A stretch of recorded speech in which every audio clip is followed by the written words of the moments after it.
Alfred Lord টেনিসনের বিখ্যাত কবিতা Ulysses. আজ এই বিখ্যাত কবিতা ইউলিসিস এর title, background, central idea, theme এবং কিছু প্রশ্ন নিয়ে আলোচনা করব।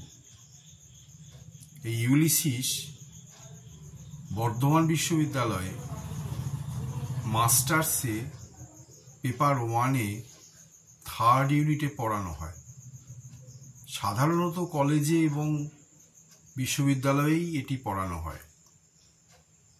এই বছর 2025 সালের উচ্চ মাধ্যমিক পরীক্ষায় West Bengal Council of Higher Secondary Education এই ইউলিসিস কবিতাটি 3rd সেমিস্টারে যুক্ত করেছে।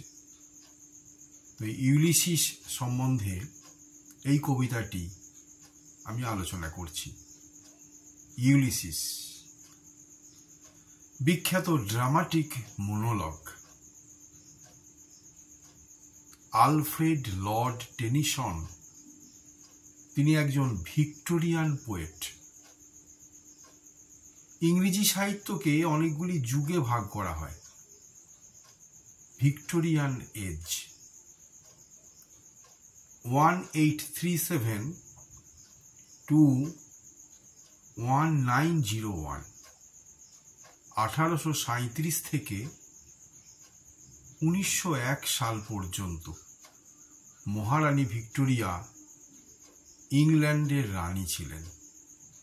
তাঁর এই শাসনের সময়, এই যে পিরিয়ড, এইটাকে বলা হয় ভিক্টোরিয়ান পিরিয়ড।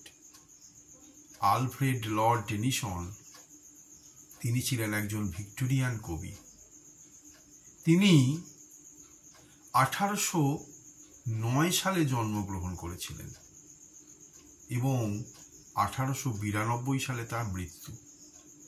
ইংল্যান্ডের ইংলিশ পোয়েট।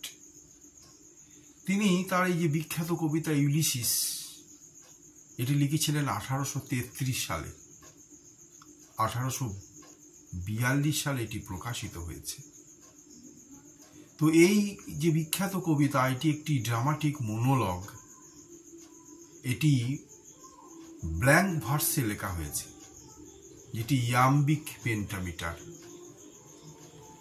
আর এই কবিতাটি, এই মনোলগ নাটকীয় এককথা এর সঙ্গে হোমারের যে মহাকাব্য ইলিয়াড এবং ওডিসি তার অনেক সাদৃশ্য রয়েছে। গ্রিক মহাকাব্যের যিনি নায়ক ওডিসি, রোমান সংস্করণে তিনি ইউলিসিস। সেই চরিত্রকে এখানে উপস্থাপিত করেছেন আলফ্রেড লর্ড টেনিসন। কিছু পার্থক্য আছে।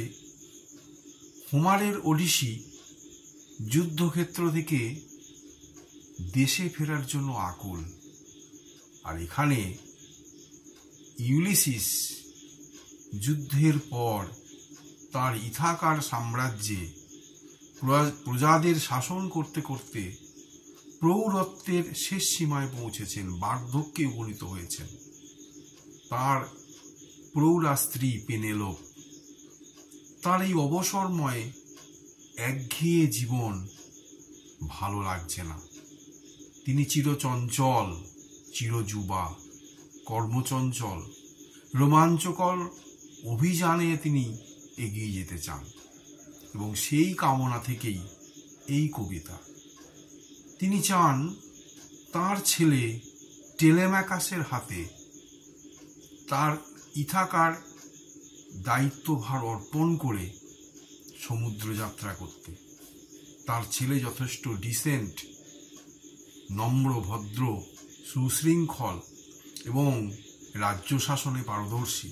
তিনি জানেন অসভ্য বর্বর সেই প্রজাদের শাসন করে সুশৃঙ্খল জাতিতে পরিণত করতে তাঁর ছেলে সক্ষম হবে।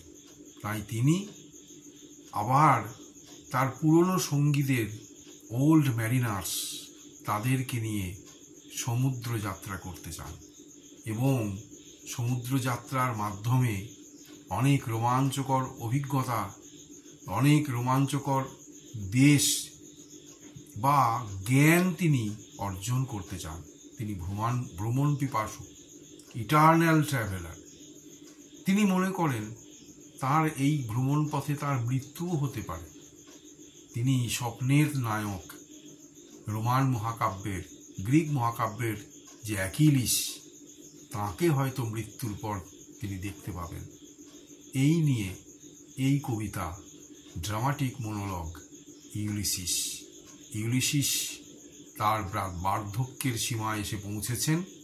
নতুন করে আবার তিনি সমুদ্র যাত্রা করতে চান, রোমাঞ্চকর ভ্রমণে যেতে চান। যুদ্ধে বাড়ি ফিরে এসে একঘেয়ে বিরক্তিকর জীবন তাঁর ভালো লাগছে না। সেই কারণে তাঁর যে অভিব্যক্তি, ড্রামাটিক মনোলগ, ইয়াম্বিক পেন্টামিটার, এই কবিতার মাধ্যমে তিনি উপস্থাপিত করেছেন।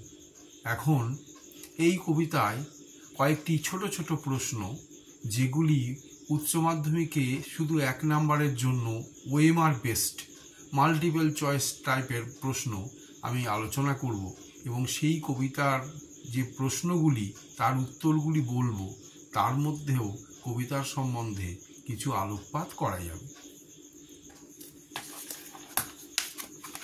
প্রথম প্রশ্ন, who is the speaker in Ulysses? Who is the speaker? বক্তাকে?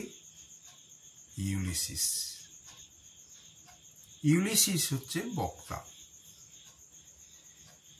2 নম্বর প্রশ্ন, what is the speaker in Ulysses longing for? Ulysses, এই বক্তা, তিনি কি চাইছেন? কি চাইছেন? নিউ অ্যাডভেঞ্চার্স অ্যান্ড এক্সপিরিয়েন্স, নতুন অভিজ্ঞতা, রোমাঞ্চকর ভ্রমণ তিনি চাইছেন। In Tennyson's Ulysses, the speaker reflects on a life of, কি ধরনের জীবন তিনি চাইছেন?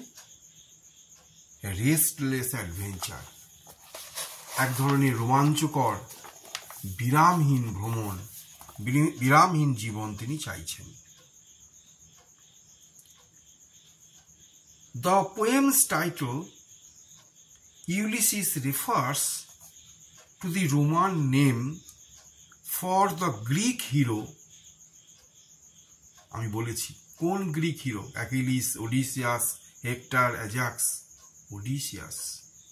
এই যে ইউলিসিস নামটা রোমান সংস্করণ, এটা হোমারের ইলিয়াড ওডিসির যে নায়ক ওডিসিয়াস, তাকেই বলা হয়েছে।